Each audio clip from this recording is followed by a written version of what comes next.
مکہ میں آباد ہوئے اور اسحاق علیہ السلام فلسطین میں، بیت المقدس پھر بعد میں آباد ہوا شام میں، ارض شام.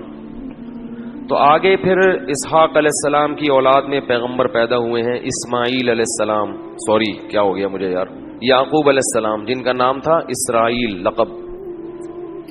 پھر ان کے بیٹے تھے یوسف علیہ السلام جو مصر میں تھے، واقعہ بتائیں، مصر چلے گئے تھے، بادشاہ بن گئے تھے.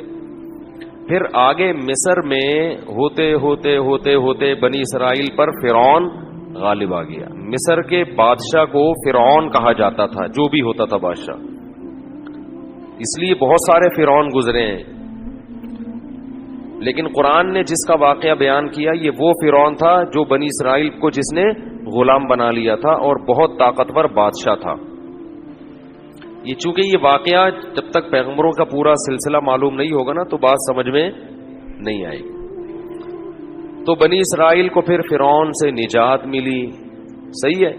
پھر اللہ نے بنی اسرائیل سے کہا کہ اللہ نے فرعون کو تو خود غرق کر دیا، اب تمہارے پاس ایک حکومت آئی ہے، ریاست آئی ہے، اللہ کی کتاب بھی آ گئی، اب تم جہاد کرو، اب تم اپنے پرانے وطن جاؤ. وہاں قوم عمالقہ کا قبضہ ہو گیا ہے، جہاں سے یعقوب علیہ السلام کو نکالا گیا تھا نا، بیت المقدس. ادخلوا الارض المقدسۃ التي كتب اللہ لکم، ارض مقدس. جیسے اللہ نے مسلمانوں کا مرکز مکہ کو بنایا، ایسے اللہ نے بنی اسرائیل کا مرکز بیت المقدس کو بنایا تھا کہ پیغمبروں کا جائے وطن بیت المقدس ہے، مصر نہیں ہے. یہاں تو کسی ایک وجہ سے آ گئے تھے، اب اس علاقے پہ قبضہ کرو اور بیت المقدس کو آزاد کراؤ، وہاں تمہاری خلافت قائم ہوگی، پھر وہاں سے پوری دنیا میں جہاد ہوگا، کیونکہ دین برحق اس وقت وہی تھا. اس لیے بیت المقدس کی بڑی فضیلت ہے، ہزاروں پیغمبر دفن ہے وہاں پہ. جتنے قرآن میں واقعات بیان ہوئے ہیں نا، 99% واقعات وہیں ہوئے ہیں شام میں.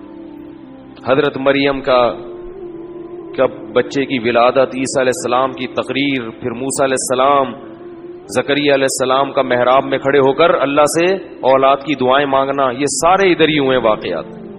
یہ تاریخی واقعات ہیں. جو لوگ جاتے ہیں اب تو بیت المقدس جا نہیں سکتے، بڑی زبردست جگہ ہے، اگر اللہ کسی کو توفیق دے تو وہ جائے ضرور، ان جگہوں کی زیارتیں کرے. تو وہاں پر کیا ہوا کہ بنی اسرائیل کو کہا گیا اب کچھ ہمت خود کرو اور ارض مقدس پہ قبضہ کرو. تو وہ کہنے لگے، وہ وہاں قوم تھی بڑی طاقتور.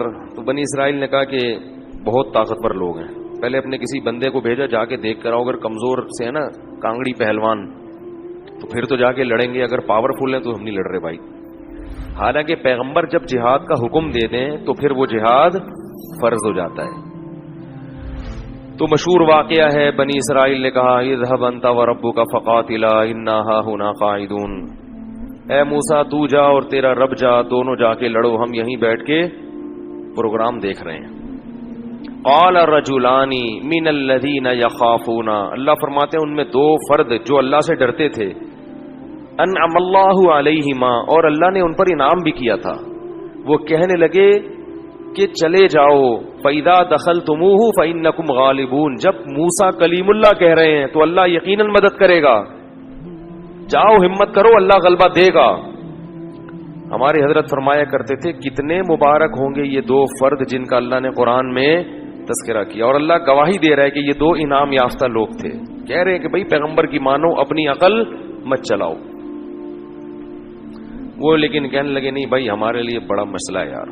موسیٰ علیہ السلام کو غضب آیا اور انہوں نے اس مرتبہ دعا مانگی، اے اللہ میں اپنے اور اپنے بھائی کا تو مالک ہوں، ہارون کا، تو ہمیں کوئی حکم دے، ہم نہ کریں تو ہم سے پوچھ، یہ قوم میری سمجھ سے بالاتر، اتنے تیرے انعامات ہوئے، سب کچھ ہو گیا، لاٹھیوں کو سانپ بنتے ہوئے دیکھا، سمندر کے ٹکڑے ہوتے ہوئے دیکھا، فرعونیوں پر مینڈکوں کا، جوؤں کا، آگ کا عذاب، خون کا عذاب، ہر طرح کے عذاب دیکھے. اس کے بعد بھی اب یہ قوم ہمت خود کچھ کرنے کے لیے تیار نہیں ہے. سارے کام کون کرے گا؟ اللہ ہی کرے بس آسمان سے. کم ہمت.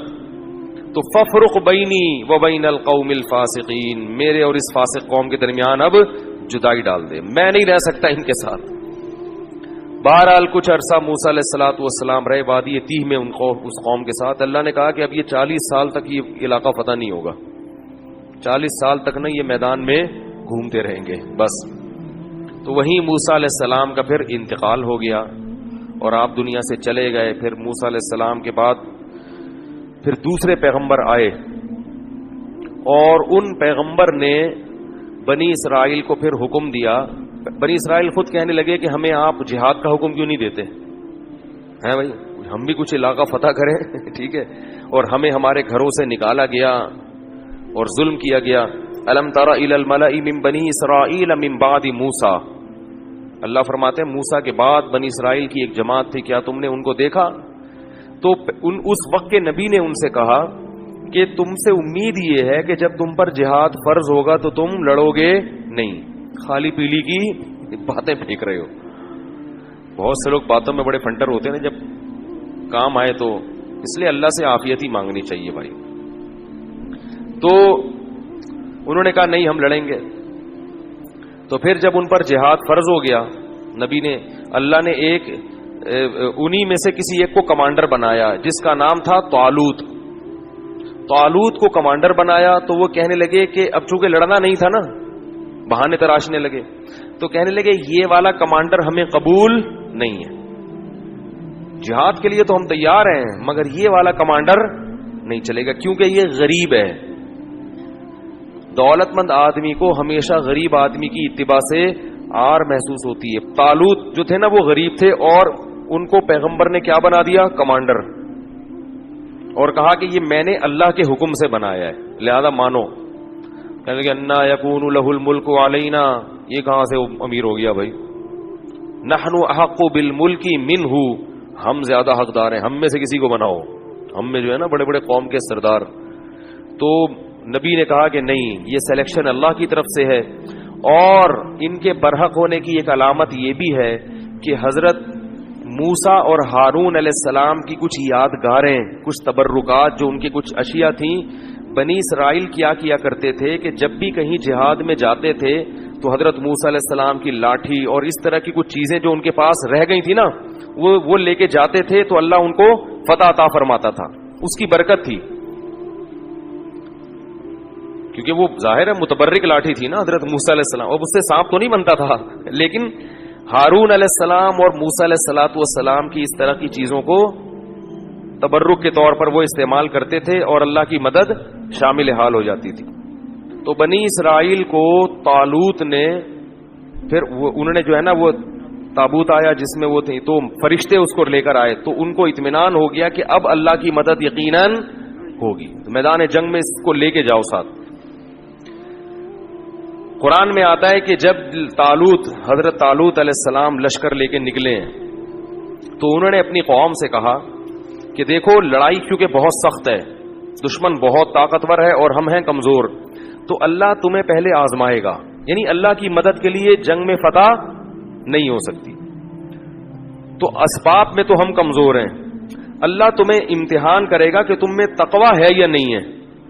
اس امتحان میں کامیاب ہو گئے تو جو کامیاب ہوں گے ان کو تو فتح ملے گی, اور جو اس امتحان میں کامیاب نہیں ہوئے وہ کیا کھائیں گے؟